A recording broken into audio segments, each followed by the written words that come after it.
ಅಭಿವೃದ್ಧಿ ಕಾರ್ಯಗಳಿಗೆ ಅನುದಾನ ಸಿಗ್ತಾ ಇಲ್ಲ ಅಂತ ಕೆಆರ್ಪೇಟೆಯ ಜೆಡಿಎಸ್ ಶಾಸಕ ಸಿಡಿದೆದ್ದಿದ್ದಾರೆ. ಅನುದಾನ ಸಿಗ್ತಾ ಇಲ್ಲ ಅನ್ನೋ ವಿಚಾರದ ಕುರಿತಾಗಿ ಆಕ್ರೋಶವನ್ನು ವ್ಯಕ್ತಪಡಿಸಿದ್ದಾರೆ. ಕೆಆರ್ಪೇಟೆ ಜೆಡಿಎಸ್ ಶಾಸಕ ವಿಧಾನಸೌಧದವರೆಗೆ ಪಾದಯಾತ್ರೆ ಮಾಡುವಂತಹ ಎಚ್ಚರಿಕೆಯನ್ನ ಕೊಟ್ಟಿದ್ದಾರೆ. ಎಚ್ ಟಿ ಮಂಜು ಪಾದಯಾತ್ರೆ ಮಾಡ್ತೀವಿ ಅಂತ ಹೇಳಿದ್ದಾರೆ. ಇವತ್ತು ಸರ್ಕಾರ ಅವರ ಪಕ್ಷದ ಶಾಸಕರಿಗೂ ಸಹ ಇವತ್ತು ಯಾವುದೇ ರೀತಿ ಡೆವಲಪ್ಮೆಂಟ್ಸ್ಗೆ ಸಹಕಾರ ಕೊಡ್ತಾ ಇಲ್ಲ. ಅದರಲ್ಲಿ ಏಳಿ ನಾನು ವಿರೋಧ ಪಕ್ಷದ ಶಾಸಕ ಡೆವಲಪ್ಮೆಂಟ್ಸ್ ಕಡೆ ನಾನು ಅಷ್ಟೊಂದು ಏನೇ ಪ್ರಯತ್ನ ಪಟ್ಟರು ಸಹ ಒಬ್ಬೊಬ್ಬರು ಮಂತ್ರಿತ್ವಕ್ಕೆ 4-5 ಸರಿ ಹೋದ್ರು ಸಹ ಅವರು ಸಹಕಾರ ಕೊಡ್ತಾ ಇಲ್ಲ. ಎಕ್ಸಾಂಪಲ್ ಇಷ್ಟನೇ, ನಮ್ಮಲ್ಲಿ ಅಲ್ಲಿ ಲೋಕನಹಳ್ಳಿ ಕೆರೆ ಹೊಡೆದಿದೆ, 6 ಕೆರೆ ಒಟ್ಟಿಗೆ ಹೊಡೆದಿದೆ 2022ರಲ್ಲಿ ಫ್ಲಡ್ ಅಲ್ಲಿ. ಆ ಕೆರೆನ ಹೊಸ ಕೆರೆ ನಿರ್ಮಾಣ ಮಾಡಬೇಕಾದ್ರೆ ಇವತ್ತು ಕೋಟ್ಯಾಂತರ ರೂಪಾಯಿ ದುಡ್ಡು ಬೇಕು, 100 ಕೋಟಿ ಬೇಕು. ಅಂತದ್ರಲ್ಲಿ ಆ ಕೆರೆ ಒಡೆದೋಗಿರೋ ಕೆರೆ ಕಟ್ಟಕ್ಕೆ ಇವತ್ತು ಸರ್ಕಾರದಿಂದ ಅನುದಾನ ಕೊಡ್ತಲ್ಲ. ಅನಿವಾರ್ಯವಾಗಿ ನಾವು ಸಹ ಪಾದಯಾತ್ರೆ ಮಾಡೋದು ಸಂದರ್ಭ ಬರ್ಬೋದು. ಕೇರ್ಪೇಟೆಯಿಂದಲೋ ಇಲ್ಲ ಗ್ರಾಮದಿಂದಲೋ ಬೆಂಗಳೂರುವರೆಗೂ ಮಂಡ್ಯವರೆಗೂ ಒಂದು ಪ್ಲಾನ್ ಮಾಡ್ತೀವಿ. ಅದು ತಮ್ಮ ಸಹಕಾರ ಸಹ ಇವತ್ತು ಪೂರ್ವವಾಗಿ ಹೇಳ್ತೀವಿ, ತಮ್ಮ ಸಹಕಾರ ಸಹ ಕೊಡ್ತೀವಿ ಅಂತ ಮಾತೇ ಅಂತ.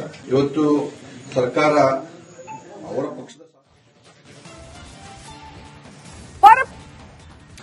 ಅಭಿವೃದ್ಧಿ ಕಾರ್ಯಗಳಿಗೆ ಅನುದಾನ ಸಿಗ್ತಾ ಇಲ್ಲ ಅಂತ ಕೆಆರ್ಪೇಟೆಯ ಜೆಡಿಎಸ್ ಶಾಸಕ ಸಿಡಿದೆದ್ದಿದ್ದಾರೆ. ಅನುದಾನ ಸಿಗ್ತಾ ಇಲ್ಲ ಅನ್ನೋ ವಿಚಾರದ ಕುರಿತಾಗಿ ಆಕ್ರೋಶವನ್ನು ವ್ಯಕ್ತಪಡಿಸಿದ್ದಾರೆ. ಕೆಆರ್ಪೇಟೆ ಜೆಡಿಎಸ್ ಶಾಸಕ ವಿಧಾನಸೌಧದವರೆಗೆ ಪಾದಯಾತ್ರೆ ಮಾಡುವಂತಹ ಎಚ್ಚರಿಕೆಯನ್ನ ಕೊಟ್ಟಿದ್ದಾರೆ. ಎಚ್ ಟಿ ಮಂಜು ಪಾದಯಾತ್ರೆ ಮಾಡ್ತೀವಿ ಅಂತ ಹೇಳಿದ್ದಾರೆ. ಇವತ್ತು ಸರ್ಕಾರ ಅವರ ಪಕ್ಷದ ಶಾಸಕರಿಗೂ ಸಹ ಇವತ್ತು ಯಾವುದೇ ರೀತಿ ಡೆವಲಪ್ಮೆಂಟ್ಸ್ಗೆ ಸಹಕಾರ ಕೊಡ್ತಾ ಇಲ್ಲ. ಅದರಲ್ಲಿ ಏಳಿ ನಾನು ವಿರೋಧ ಪಕ್ಷದ ಶಾಸಕ ಡೆವಲಪ್ಮೆಂಟ್ಸ್ ಕಡೆ ನಾನು ಅಷ್ಟೊಂದು ಏನೇ ಪ್ರಯತ್ನ ಪಟ್ಟರು ಸಹ ಒಬ್ಬೊಬ್ಬರು ಮಂತ್ರಿತ್ವಕ್ಕೆ 4-5 ಸರಿ ಹೋದ್ರು ಸಹ ಅವರು ಸಹಕಾರ ಕೊಡ್ತಾ ಇಲ್ಲ. ಎಕ್ಸಾಂಪಲ್ ಇಷ್ಟನೇ, ನಮ್ಮಲ್ಲಿ ಅಲ್ಲಿ ಲೋಕನಹಳ್ಳಿ ಕೆರೆ ಹೊಡೆದಿದೆ, 6 ಕೆರೆ ಒಟ್ಟಿಗೆ ಹೊಡೆದಿದೆ 2022ರಲ್ಲಿ ಫ್ಲಡ್ ಅಲ್ಲಿ.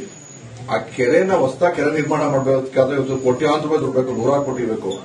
ಅಂತದ್ರಲ್ಲಿ ಆ ಕೆರೆ ಒಡೆದೋಗಿರೋ ಕೆರೆ ಕಟ್ಟಕ್ಕೆ ಇವತ್ತು ಸರ್ಕಾರದಿಂದ ಅನುದಾನ ಕೊಡ್ತಲ್ಲ. ಅನಿವಾರ್ಯವಾಗಿ ನಾವು ಸಹ ಪಾದಯಾತ್ರೆ ಮಾಡೋದು ಸಂದರ್ಭ ಬರ್ಬೋದು.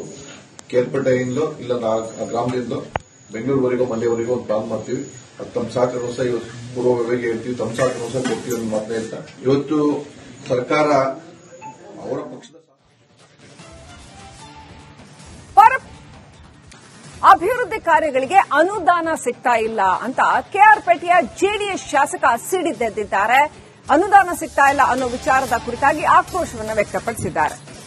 ಕೆಆರ್ಪೇಟೆ ಜೆಡಿಎಸ್ ಶಾಸಕ ವಿಧಾನಸೌಧದವರೆಗೆ ಪಾದಯಾತ್ರೆ ಮಾಡುವಂತಹ ಎಚ್ಚರಿಕೆಯನ್ನ ಕೊಟ್ಟಿದ್ದಾರೆ. ಎಚ್ ಟಿ ಮಂಜು ಪಾದಯಾತ್ರೆ ಮಾಡ್ತೀವಿ ಅಂತ ಹೇಳಿದ್ದಾರೆ.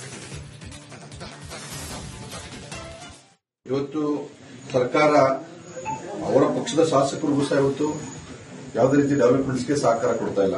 ಅದರಲ್ಲಿ ಏಳಿ ನಾನು ವಿರೋಧ ಪಕ್ಷದ ಶಾಸಕ ಡೆವಲಪ್ಮೆಂಟ್ಸ್ ಕಡೆ ನಾನು ಅಷ್ಟೊಂದು ಏನೇ ಪ್ರಯತ್ನ ಪಟ್ಟರು ಸಹ ಒಬ್ಬೊಬ್ಬರು ಮಂತ್ರಿತ್ವಕ್ಕೆ 4-5 ಸರಿ ಹೋದ್ರು ಸಹ ಅವರು ಸಹಕಾರ ಕೊಡ್ತಾ ಇಲ್ಲ.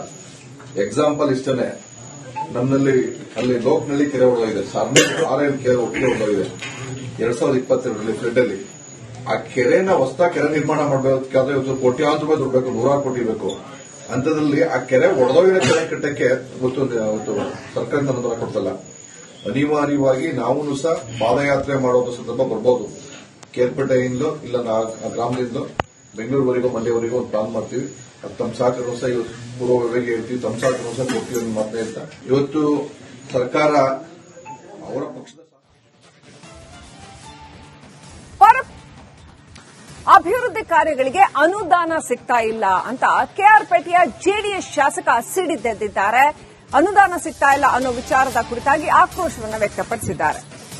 ಕೆಆರ್ಪೇಟೆ ಜೆಡಿಎಸ್ ಶಾಸಕ ವಿಧಾನಸೌಧದವರೆಗೆ ಪಾದಯಾತ್ರೆ ಮಾಡುವಂತಹ ಎಚ್ಚರಿಕೆಯನ್ನ ಕೊಟ್ಟಿದ್ದಾರೆ. ಎಚ್ ಟಿ ಮಂಜು ಪಾದಯಾತ್ರೆ ಮಾಡ್ತೀವಿ ಅಂತ ಹೇಳಿದ್ದಾರೆ. ಇವತ್ತು ಸರ್ಕಾರ ಅವರ ಪಕ್ಷದ ಶಾಸಕರಿಗೂ ಸಹ ಇವತ್ತು ಯಾವುದೇ ರೀತಿ ಡೆವಲಪ್ಮೆಂಟ್ಸ್ಗೆ ಸಹಕಾರ ಕೊಡ್ತಾ ಇಲ್ಲ. ಅದರಲ್ಲಿ ಏಳಿ ನಾನು ವಿರೋಧ ಪಕ್ಷದ ಶಾಸಕ ಡೆವಲಪ್ಮೆಂಟ್ಸ್ ಕಡೆ ನಾನು ಅಷ್ಟೊಂದು ಏನೇ ಪ್ರಯತ್ನ ಪಟ್ಟರು ಸಹ ಒಬ್ಬೊಬ್ಬರು ಮಂತ್ರಿತ್ವಕ್ಕೆ 4-5 ಸರಿ ಹೋದ್ರು ಸಹ ಅವರು ಸಹಕಾರ ಕೊಡ್ತಾ ಇಲ್ಲ. ಎಕ್ಸಾಂಪಲ್ ಇಷ್ಟನೇ, ನಮ್ಮಲ್ಲಿ ಅಲ್ಲಿ ಲೋಕನಹಳ್ಳಿ ಕೆರೆ ಹೊಡೆದೋಗಿದೆ, 6 ಕೆರೆ ಒಟ್ಟಿಗೆ ಹೊಡೆದೋಗಿದೆ 2022ರಲ್ಲಿ ಫ್ಲಡ್ ಅಲ್ಲಿ. ಆ ಕೆರೆನ ಹೊಸ ಕೆರೆ ನಿರ್ಮಾಣ ಮಾಡಬೇಕಾದ್ರೆ ಇವತ್ತು ಕೋಟ್ಯಾಂತರ ರೂಪಾಯಿ ದುಡ್ಡು ಬೇಕು, 100 ಕೋಟಿ ಬೇಕು. ಅಂತದ್ರಲ್ಲಿ ಆ ಕೆರೆ ಒಡೆದೋಗಿರೋ ಕೆರೆ ಕಟ್ಟಕ್ಕೆ ಇವತ್ತು ಸರ್ಕಾರದಿಂದ ಅನುದಾನ ಕೊಡ್ತಲ್ಲ. ಅನಿವಾರ್ಯವಾಗಿ ನಾವು ಸಹ ಪಾದಯಾತ್ರೆ ಮಾಡೋದು ಸಂದರ್ಭ ಬರ್ಬೋದು. ಕೇರ್ಪೇಟೆಯಿಂದ ಇಲ್ಲ ಗ್ರಾಮದಿಂದ ಬೆಂಗಳೂರುವರೆಗೂ ಮನೆಯವರೆಗೂ ಒಂದು ಪ್ಲಾನ್ ಮಾಡ್ತೀವಿ. ಅದು ತಮ್ಮ ಸಹಕಾರನೂ ಸಹ ಇವತ್ತು ಪೂರ್ವಭಾವಿಗೆ ಹೇಳ್ತೀವಿ, ತಮ್ಮ ಸಹಕಾರನೂ ಸಹ ಕೊಡ್ತೀವಿ ಅಂತ ಮಾತ್ರ ಹೇಳ್ತಾ, ಇವತ್ತು ಸರ್ಕಾರ ಅವರ ಪಕ್ಷದ ಅಭಿವೃದ್ಧಿ ಕಾರ್ಯಗಳಿಗೆ ಅನುದಾನ ಸಿಗ್ತಾ ಇಲ್ಲ ಅಂತ ಕೆಆರ್ಪೇಟೆಯ ಜೆಡಿಎಸ್ ಶಾಸಕ ಸಿಡಿದೆದ್ದಿದ್ದಾರೆ. ಅನುದಾನ ಸಿಗ್ತಾ ಇಲ್ಲ ಅನ್ನೋ ವಿಚಾರದ ಕುರಿತಾಗಿ ಆಕ್ರೋಶವನ್ನು ವ್ಯಕ್ತಪಡಿಸಿದ್ದಾರೆ. ಕೆಆರ್ಪೇಟೆ ಜೆಡಿಎಸ್ ಶಾಸಕ ವಿಧಾನಸೌಧದವರೆಗೆ ಪಾದಯಾತ್ರೆ ಮಾಡುವಂತಹ ಎಚ್ಚರಿಕೆಯನ್ನ ಕೊಟ್ಟಿದ್ದಾರೆ. ಎಚ್ಡಿ ಮಂಜು ಪಾದಯಾತ್ರೆ ಮಾಡ್ತೀವಿ ಅಂತ ಹೇಳಿದ್ದಾರೆ. ಇವತ್ತು ಸರ್ಕಾರ ಅವರ ಪಕ್ಷದ ಶಾಸಕರಿಗೂ ಸಹ ಇವತ್ತು ಯಾವುದೇ ರೀತಿ ಡೆವಲಪ್ಮೆಂಟ್ಸ್ಗೆ ಸಹಕಾರ ಕೊಡ್ತಾ ಇಲ್ಲ. ಅದರಲ್ಲಿ ಹೇಳಿ ನಾನು ವಿರೋಧ ಪಕ್ಷದ ಶಾಸಕ ಡೆವಲಪ್ಮೆಂಟ್ಸ್ ಕಡೆ ನಾನು ಅಷ್ಟೊಂದು ಏನೇ ಪ್ರಯತ್ನ ಪಟ್ಟರು ಸಹ ಒಬ್ಬೊಬ್ಬರು ಮಂತ್ರಿತ್ವಕ್ಕೆ 4-5 ಸರಿ ಹೋದ್ರು ಸಹ ಅವರು ಸಹಕಾರ ಕೊಡ್ತಾ ಇಲ್ಲ. ಎಕ್ಸಾಂಪಲ್ ಇಷ್ಟನೇ, ನಮ್ಮಲ್ಲಿ ಅಲ್ಲಿ ಲೋಕನಹಳ್ಳಿ ಕೆರೆ ಹೊಡೆದೋಗಿದೆ, 6 ಕೆರೆ ಒಟ್ಟಿಗೆ ಹೊಡೆದೋಗಿದೆ 2022ರಲ್ಲಿ ಫ್ಲಡ್ ಅಲ್ಲಿ. ಆ ಕೆರೆನ ಹೊಸ ಕೆರೆ ನಿರ್ಮಾಣ ಮಾಡಬೇಕಾದ್ರೆ ಇವತ್ತು ಕೋಟ್ಯಾಂತರ ರೂಪಾಯಿ ದುಡ್ಡು ಬೇಕು, 100 ಕೋಟಿ ಬೇಕು.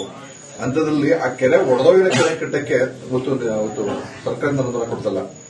ಅನಿವಾರ್ಯವಾಗಿ ನಾವು ಸಹ ಪಾದಯಾತ್ರೆ ಮಾಡೋದು ಸಂದರ್ಭ ಬರ್ಬೋದು. ಕೇರ್ಪೇಟೆಯಿಂದ ಇಲ್ಲ ಗ್ರಾಮದಿಂದ ಬೆಂಗಳೂರುವರೆಗೂ ಮನೆಯವರೆಗೂ ಒಂದು ಪ್ಲಾನ್ ಮಾಡ್ತೀವಿ. ಅದು ತಮ್ಮ ಸಹಕಾರನೂ ಸಹ ಇವತ್ತು ಪೂರ್ವಭಾವಿಗೆ ಹೇಳ್ತೀವಿ, ತಮ್ಮ ಸಹಕಾರನೂ ಸಹ ಕೊಡ್ತೀವಿ ಅಂತ ಮಾತ್ರ ಹೇಳ್ತಾ, ಇವತ್ತು ಸರ್ಕಾರ ಅವರ ಪಕ್ಷದ ಅಭಿವೃದ್ಧಿ ಕಾರ್ಯಗಳಿಗೆ ಅನುದಾನ ಸಿಗ್ತಾ ಇಲ್ಲ ಅಂತ ಕೆಆರ್ಪೇಟೆಯ ಜೆಡಿಎಸ್ ಶಾಸಕ ಸಿಡಿದೆದ್ದಿದ್ದಾರೆ. ಅನುದಾನ ಸಿಗ್ತಾ ಇಲ್ಲ ಅನ್ನೋ ವಿಚಾರದ ಕುರಿತಾಗಿ ಆಕ್ರೋಶವನ್ನು ವ್ಯಕ್ತಪಡಿಸಿದ್ದಾರೆ. ಕೆಆರ್ಪೇಟೆ ಜೆಡಿಎಸ್ ಶಾಸಕ ವಿಧಾನಸೌಧದವರೆಗೆ ಪಾದಯಾತ್ರೆ ಮಾಡುವಂತಹ ಎಚ್ಚರಿಕೆಯನ್ನ ಕೊಟ್ಟಿದ್ದಾರೆ. ಎಚ್ಡಿ ಮಂಜು ಪಾದಯಾತ್ರೆ ಮಾಡ್ತೀವಿ ಅಂತ ಹೇಳಿದ್ದಾರೆ. ಇವತ್ತು ಸರ್ಕಾರ ಅವರ ಪಕ್ಷದ ಶಾಸಕರಿಗೂ ಸಹ ಇವತ್ತು ಯಾವುದೇ ರೀತಿ ಡೆವಲಪ್ಮೆಂಟ್ಸ್ಗೆ ಸಹಕಾರ ಕೊಡ್ತಾ ಇಲ್ಲ. ಅದರಲ್ಲಿ ಹೇಳಿ ನಾನು ವಿರೋಧ ಪಕ್ಷದ ಶಾಸಕ ಡೆವಲಪ್ಮೆಂಟ್ಸ್ ಕಡೆ ನಾನು ಅಷ್ಟೊಂದು ಏನೇ ಪ್ರಯತ್ನ ಪಟ್ಟರು ಸಹ ಒಬ್ಬೊಬ್ಬರು ಮಂತ್ರಿತ್ವಕ್ಕೆ 4-5 ಸರಿ ಹೋದ್ರು ಸಹ ಅವರು ಸಹಕಾರ ಕೊಡ್ತಾ ಇಲ್ಲ. ಎಕ್ಸಾಂಪಲ್ ಇಷ್ಟನೇ, ನಮ್ಮಲ್ಲಿ ಅಲ್ಲಿ ಲೋಕನಹಳ್ಳಿ ಕೆರೆ ಹೊಡೆದೋಗಿದೆ, 6 ಕೆರೆ ಒಟ್ಟಿಗೆ ಹೊಡೆದೋಗಿದೆ 2022ರಲ್ಲಿ ಫ್ಲಡ್ ಅಲ್ಲಿ. ಆ ಕೆರೆನ ಹೊಸ ಕೆರೆ ನಿರ್ಮಾಣ ಮಾಡಬೇಕಾದ್ರೆ ಇವತ್ತು ಕೋಟ್ಯಾಂತರ ರೂಪಾಯಿ ದುಡ್ಡು ಬೇಕು, 100 ಕೋಟಿ ಬೇಕು. ಅಂತದ್ರಲ್ಲಿ